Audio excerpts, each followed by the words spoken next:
Hi everyone, I'm Rachel and you're listening to Conversations with Dental Friends, the podcast for dental professionals who care about growth, purpose and keeping their careers fresh and fulfilling. Today I'm joined by the brilliant Dr. Shennae Bartlett, a dentist who's now a key part of the team at Chairside, the platform that's transforming how we communicate with our patients. If you haven't come across Chairside before, don't worry. We get into what it does, how it works and why it's changing the game for clinicians. As someone who's been exploring AI more and more in both my work and my day-to-day life, this conversation was such an interesting one for me, and I think you're going to get so much from it too.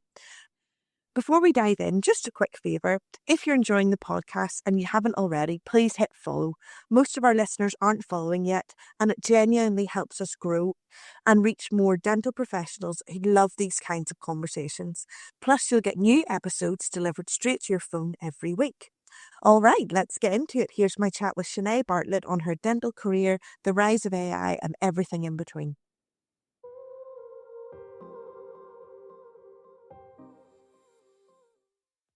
This podcast is sponsored by VistaSoft 4.0, the latest innovation from Dürr Dental's VistaScan product line. VistaSoft 4.0 brings the power of AI directly into your workflow with smart tools like VistaSoft Cloud Drive, in-text image functionality, VistaCloud and VistaAid, all protected by cutting-edge cybersecurity. Whether you're working with intraoral, panoramic, cephalometric or 3D images, AI-enabled filters automatically adjust brightness and contrast, delivering sharper, clearer X-rays for more confident diagnosis. Take your digital imaging to the next level with VistaSoft 4.0, the future of precision dentistry. Contact your Dürr Dental partner today to learn more.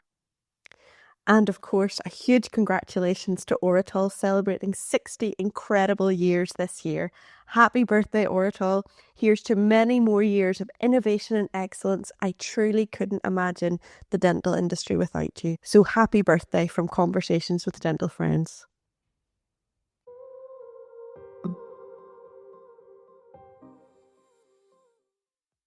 Welcome, Shennae, to Conversations with Dental Friends. Thank you so much for agreeing to be part of this podcast.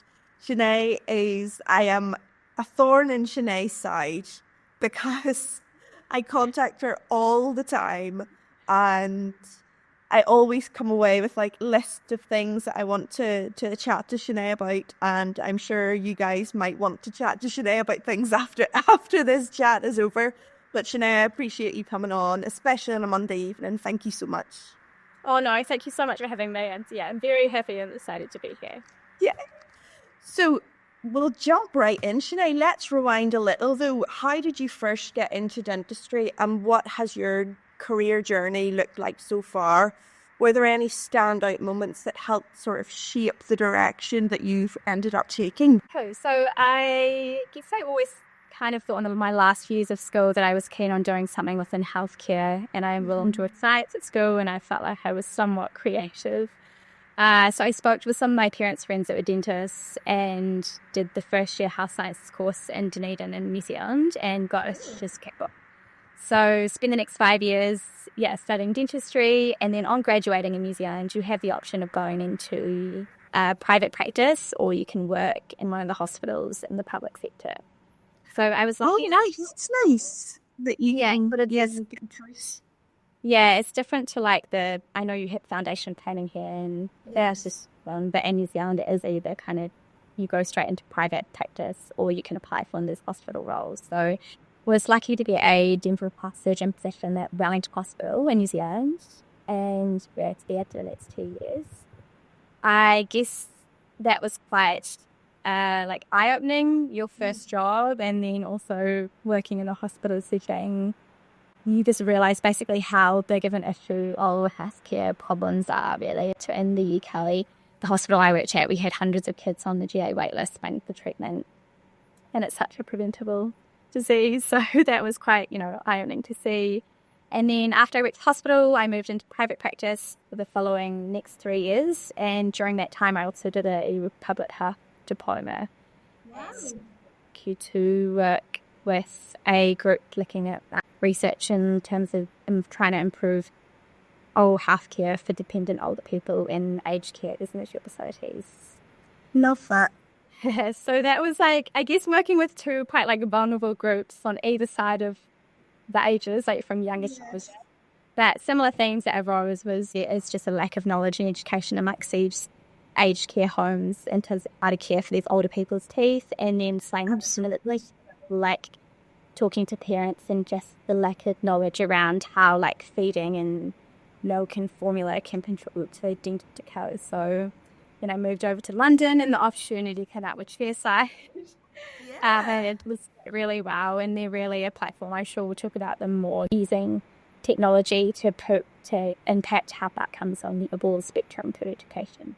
That's fabulous, and probably for somebody who has spent a large amount of their career communicating, you can see the value of translating that really good communication through to your practice. And that resonates with me so much, because whenever I first graduated, I really wanted to work with the aging population, and I never really got to do that. And I was trying to orchestrate my career in that direction, and it didn't really manifest. And maybe if I had have been doing it and I was a bit older, I would have kind of kept pushing in that direction. But whenever you come out and you need to be in a job and in practice and things like that, it's one of those things where you maybe don't get to have that opportunity. So I think that's so interesting that you took those opposite directions and got loads out of it. Definitely. Yeah. You're now working with Chairside, which I know firsthand is a bit of a lifesaver in surgery. But before we dive into the tool itself, let's zoom out. AI is one of those buzzwords that everyone throws around, but not everyone really understands. How would you explain what AI is in a way that makes sense for the average person, or even dentists who are still skeptical about it? I guess like dentistry is hard, and workflow shift is hard as well. Changing your habits is hard. And I do think that the main thing with AI is to see it as a supporter. It's not to get to replace your job, or not in our lifetime, Israel. It's just there to help you do what you do best, which is care for your patient. AI isn't creative or conscious like we are as humans, but it is incredibly good at doing these repetitive tasks and analysing large data sets. And it will be increasingly effective in dentistry as we go on to just remove those repetitive tasks from the day-to-day. I love it. AI in dentistry seems to really split opinion at the moment. Some people see it as exciting, like me, and others as threatening. The reality is most of us are already using some form of AI every single day without realising it. ChatGPT, if you've got an Alexa at home, if you are using Copilot as another, tool in any way that we manage to use, and even on our phones, predicted text. There's so much that we're already engaging with. From your perspective, how can we actually lean into AI to make our dentistry better rather than fighting against it? So I think the skepticism comes from often the unknown, and I also think it comes from a little bit like just because AI in dentistry isn't quite normalised yet. So AI in dentistry is going to follow the similar adoption curve than any other new technology or new kind of fashion trend. So yeah, if the newest sneaker comes out, you get those people queuing for the newest sneaker, and that's you make sure in the early adopter market. And then the majority will hop on when they see how cool it looks on like everyone else. I think AI in dentistry is, especially with AI notes, it's close to reaching that tipping point where the more and more people will just start to use it. And, when your friends are using this tool and they're seeing the benefits, then we're going to want to hop onto it as well. And I think just with it being more normalised, it will make people feel more comfortable using it. It won't be kind of this new sort of scary thing. And ultimately, people that do hop on it earlier, like yourself, will see the benefits for longer. Even the language now is a lot more accepted than a year ago. We see that shift has happened so fast. But then if you're not caught up at this point, in 1 year's time, we don't even know what's going to be happening from a dental perspective or beyond that. So if you're waiting to catch up late, then you've so much more to go. I think over time, clinicians that aren't using it will be more efficient than you are using it, basically. Dentistry is challenging and changing my workflow is hard, but ultimately, like, you do start to see these benefits. You start to get home on time. When you spend the time to your patients, then the workflow shift does become a lot easier. And in terms of leaning into it, is just to see it as a support tool. Again, it's not there to kind of take over your job. It's just there to help you. For anyone listening who hasn't come across chairside yet, what exactly does it do? What features make it stand out in dental practice? And how is it actually transforming what day-to-day experience in the dental chair for both clinicians and patients is like? So Chairside is a patient education and AI notes software tool for clinicians. It was started by my bosses, Kerry and Lovin is a dentist, and they wanted to change the way we as dentists communicate with our patients. So make it less confusing and help to build trust and prioritize connection with our patients. So we know that over 60% of the population learn through seeing and visuals, but in dentistry there is a lot of verbal communication which can be quite complex. So on Chairside, there's a library of over 200 patient-friendly animations on the platform to help explain things like what dental caries is or more complex treatments like a sinus lift. Chairside also provides the AI note keeping tool, which transcribes and generates your notes for you. And this helps with reducing admin time for clinicians and can also help medico-legally as well, just making sure you have accurate records. It will also form a patient letter, which you can then send alongside a visual treatment plan and a consent form to be digitally signed. So we hear from chairside clinicians that saving them time as well as helping to enhance treatment acceptance and shared decision making with their patients. And we get a lot of positive feedback from patients as well, just, feeling more empowered and more aware of what's going on inside their mouth. And that's one of the things that I like about it for additional discussions. We're much better at explaining things than we give ourselves credit for, and we do go into very in-depth discussions. Yes. But then, does every word of that explanation make it to your notes template? Because it can be said in surgery all you want, but if you're not getting those key points into your notes, it does leave us a little bit open and vulnerable, I suppose. And something that I really like about Chairside is that it doesn't pick up your day-to-day conversation, and it just tries to keep into the notes. I mean, we prompt it, that's the feature, isn't it? So you would, as a clinician, give information to Chairside, and then things flow and adapt from there, isn't that right? Yeah, definitely. So the templates have prompts in it, which is why it won't pull it through all that chit chat about like the weather. And so, yeah. And I think like personally, I would, as much as I tried to do my notes as I went throughout the day, I'd always do them at the end of the day. And have just like, you think that you're going to remember everything, but it is so easy to just forget there's other aspects of it. So if there's something that can transcribe you while you're talking and it does your notes at the time, it also helps as well as time set and that also refill and making sure you have all the information down. Mm-hmm.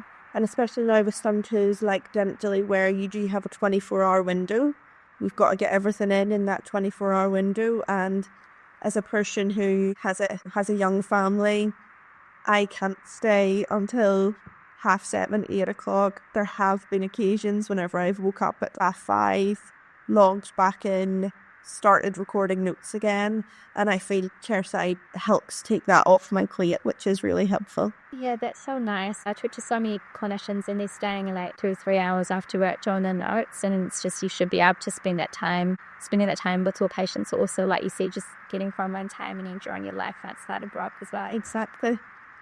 I do have this little vision. You can get your nails painted now by a robot at the airport.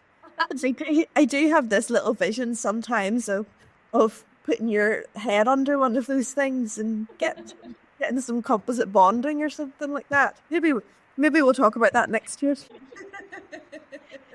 I think ultimately with dentistry though, what patients are seeking is still like comfort and safety. Yes. And connection, and ultimately that's never going to come from a robot. Like that's always going to be the dentist's responsibilities, and what the AI will do is just help you to clarify that.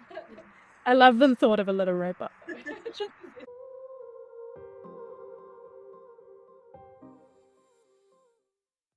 This podcast is sponsored by DMI. At DMI, we understand that running a successful practice takes more than excellent patient care. It requires the right tools, knowledge, and support. That's why we supply a full range of premium dental equipment and consumables from leading manufacturers. With 24 local engineers fully supported from our offices in Lisburn, Dublin and Cork, we aim to provide the best engineering support in Ireland. Our team of 8 consumables consultants are also on hand to visit your practice, offer expert advice on products and promotions, with next day delivery from our warehouse. But we don't stop there.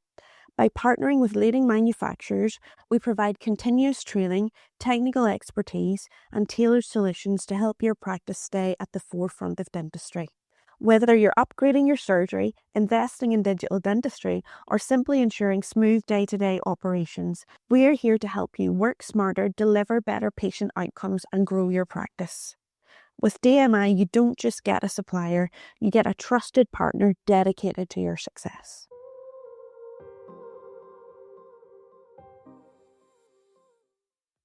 I feel like we're only scratching the surface of what AI can do in dentistry.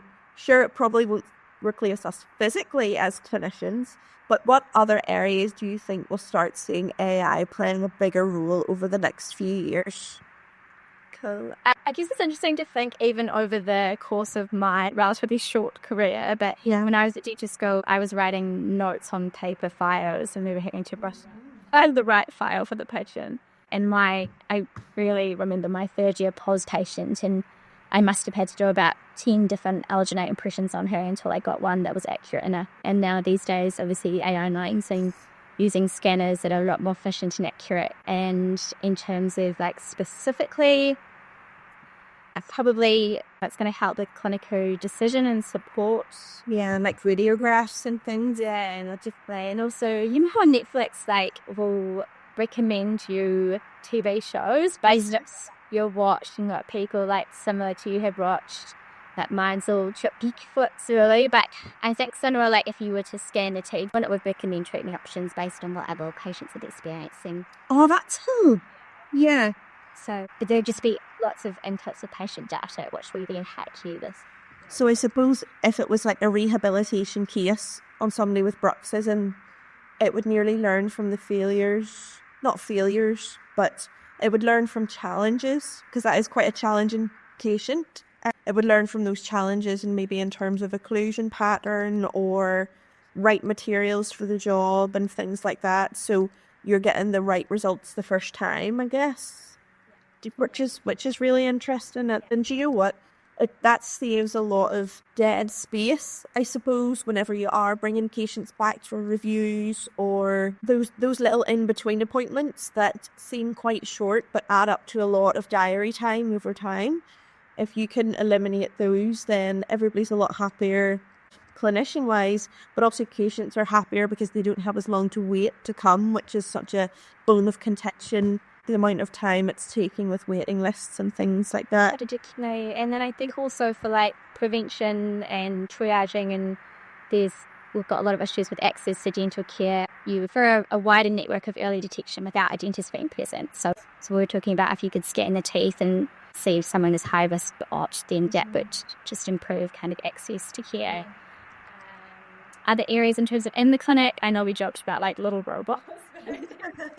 There will be robotics that will help with accuracy of implant placements and endos like that. And then again, just thinking back to when I was at dentist school and we practiced star extractions on the plastic sim heads, and the teeth had been super glued in like so many times previously. I think, there'll be some sort of like virtual reality headsets, and that is awesome. Yeah. Did you ever practice scaling by painting nail polish on the teeth?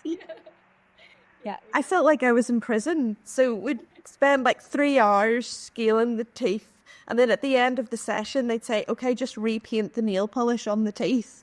And I used to come home and I used to think, what is my life? So yes, to be able to practice those very repetitive skills, I think is an awesome use of something like that. I feel that AI, because there's an expense to all of these systems, chairside, any AI system that's there, things that are developing tech development always comes with a price tag, but I feel it would be most applicable probably in a health service setting. And wouldn't it be great to not flip it on its head, because we all want to use it. Don't take it away from me. We all want to use it. But I think that it would be so impactful on those other scenarios where you are very time poor. We do have long waiting lists. If you could use an intraoral scanner to even utilise someone who's not in a dentist role, you utilise someone from the dental nursing team to really get those treatment plans up and off the ground without the dentist having to physically see the patient would be so impactful. Support things like that are definitely, yeah, a really big thing. Yeah, it's so good. Something I hear a lot is that people worry that AI will make healthcare feel less human. Do you think tools like Chairside can actually enhance that human connection between dentist and patient rather than replace it? Yeah, again, I think when you maybe think about AI, you can feel like it's quite like cold or impersonal, but really at the end of the day it is, again, like we talked about there, to support you in what you do best. And same with Chairside, it's there to help you as a clinician build that communication trust with your patients through the animations, explaining things in a patient-friendly way, and then through the AI in terms of frantic time, so you can have that time to spend that rapport building period with your patients. So I definitely think that it's there to ultimately help with that patient-dentist connection. I loved Lovin's story whenever we chatted to him at Marble Clinic in Belfast about how he used to spend his entire day drawing little pictures and like little scraps of paper or the corner of your day list. And I resonated so much with that because I am a very visual learner, as you were mentioning earlier, and some people won't respond to that, but that's the defining moment for a patient where they get it. They get that they need to clean their dental implant in a different way. They get that how their teeth are meeting and coming together is causing a problem. They get that losing a tooth causes drift or changes at their facial structure. And some people, you can say that to somebody 100 times. And many clinicians may have said the same thing to the one patient, but then having a video can just be the light bulb moment that really gets the patient to understand their decision. Yeah, definitely. I think visuals are so important. And like similar, when I was working in the hospital, I remember seeing like the same parents come back with their second child and thinking, I spent so long like talking to them about fetched ice, and then you get people coming back with similar issues, but it is sometimes that visuals just helps with that. And then that's your patient for life. Whenever with you, if you can encourage and foster as many of those light bulb moments as possible by several different means, it's not all going to come from a video, but if that video does help a certain amount of patients, how wonderful is that? I love that. And I think with Chairside as well, the fact you can kind of send off the animations to them and they get going as well. Yes. Like you leave as a patient and you probably had more questions and things like that, so then you can go over in your own time, talk to your loved ones about the treatment options that they discussed and show them the videos, and so it just gives you something to refer back to. I think a common theme as well is you've got your had your discussion with your patient, they can go to the front desk and then they now ask the same question that you just answered. I know that happens to me a lot. You're clearly passionate about innovation, and you've been involved with the University of Otago's research programme. Could you tell us a little more about that experience? And for anyone listening who has an idea that they feel strongly about, but no idea where to start, how do you actually take that first step into the research side of dentistry? So I got the role through when I was doing my diploma and studying through the University of Otago, and I was lucky enough to meet my mentor Maura and get the job through basically just talking to people and starting conversations. And I think if you've already got some sort of like idea or you're curious about something, I think they say that like research is structured curiosity, and that's like half the job. Yeah, so I definitely would recommend like approaching your local dental school, university or hospital, and there'll be someone else like-minded who's interested in similar things. And we were looking at improving the oral health care and aged care residential facilities. So there's a very much an ageing population, and more older people are going into these care homes retaining more of their teeth, which is obviously a big thing.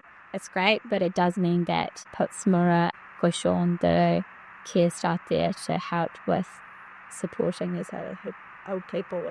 Excellent. Because I think a lot of people in general practice will have so many ideas, and it seems hard to get involved in a research project because you're saying to yourself, first of all, is anybody else going to be interested in what I'm interested in?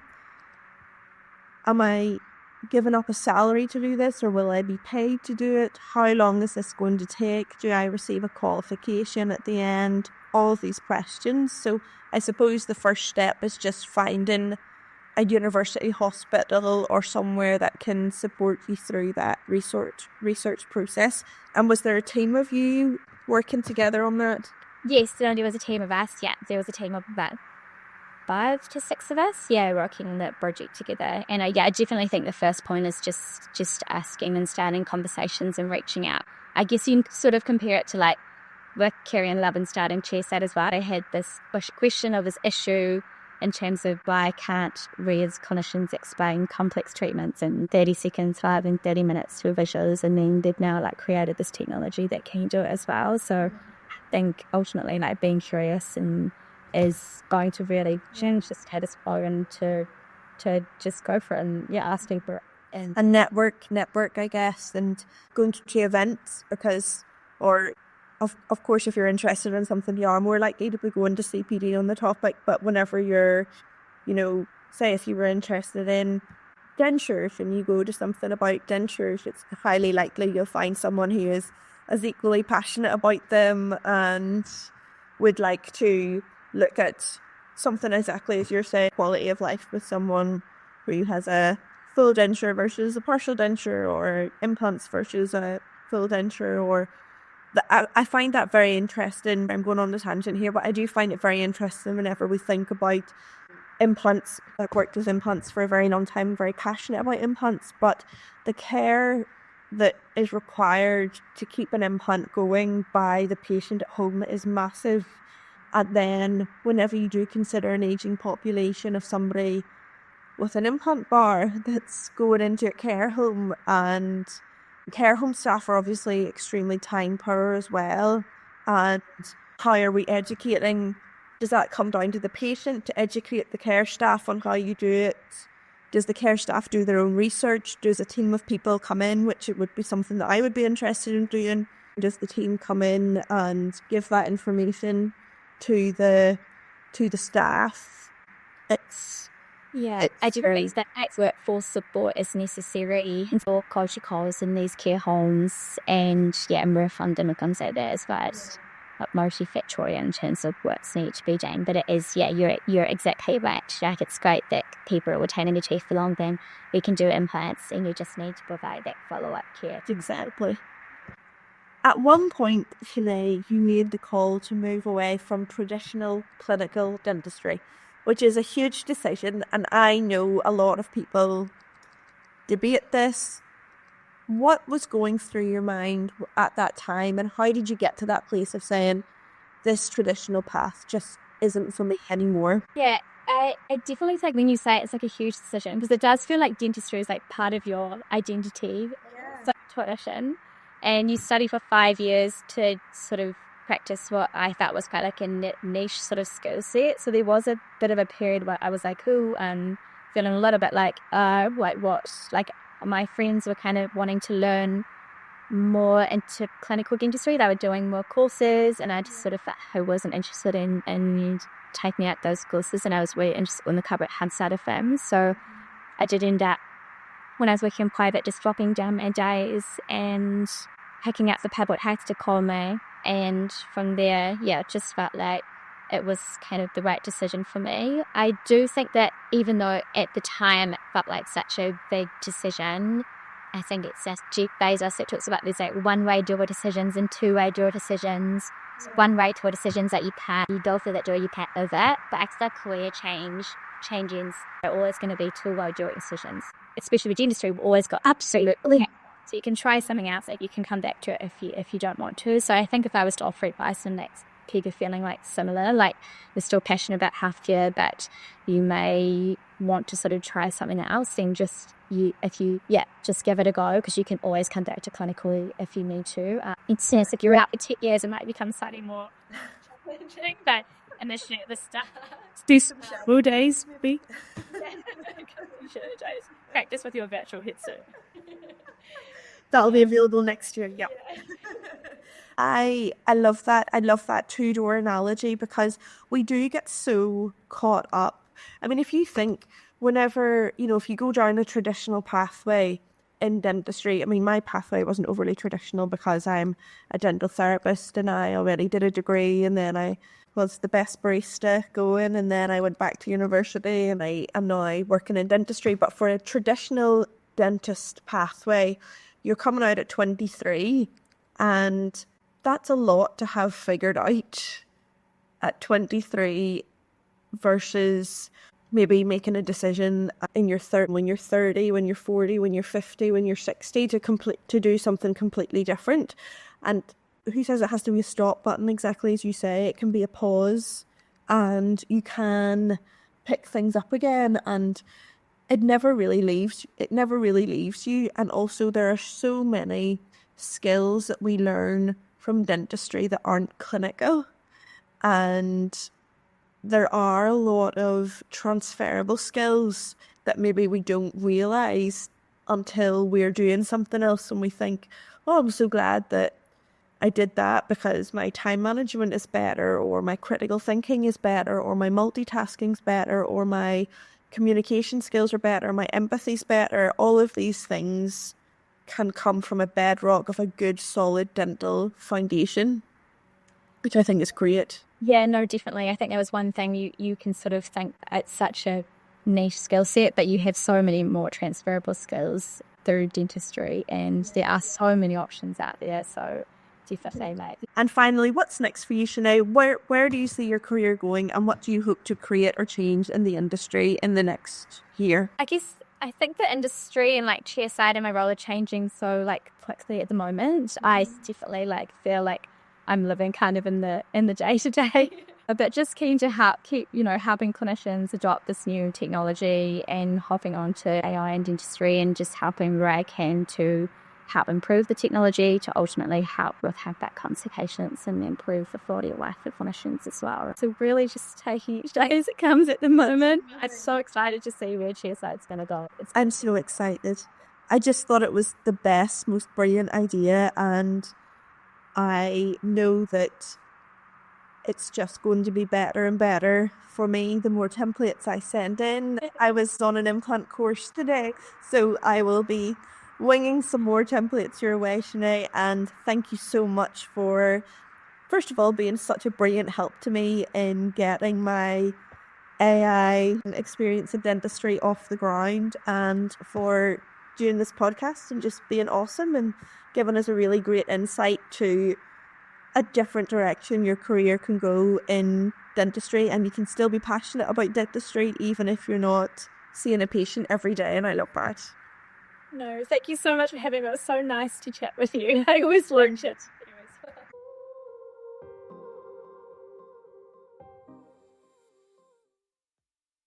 Wasn't that just such an eye-opening conversation? I feel like every time I talk about AI, I come away realising just how much potential there is to make our careers not only easier, but genuinely more fulfilling. I love how we broke down some of those myths about AI and actually looked at how it can support us as clinicians, whether that's saving time with note generation, improving our patient communication, or creating that 5-star experience we all aim for. And the way that Shennae spoke about AI's role in diagnosis, treatment planning, and even education, it really got me thinking about how, if we approach it with the right mindset, it could completely reshape the way we practice and train the next generation of dental professionals. A huge, huge thank you to Shennae for joining me and sharing so many great insights. I've linked everything we mentioned in the show notes, so definitely check those out. And if you're already experimenting with AI in your own work, I'd love to hear how you're using it day to day. Come and share your thoughts with me. If you haven't hit follow yet, make sure you do. It really helps the podcast grow and you'll get new episodes straight to your phone every week. You can follow all things Conversations with Dental Friends on Instagram at Conversations with Dental Friends. I'm over there too at Homegirl Hygienist. Thanks so much for listening, and I'll see you next week for another episode of Conversations with Dental Friends.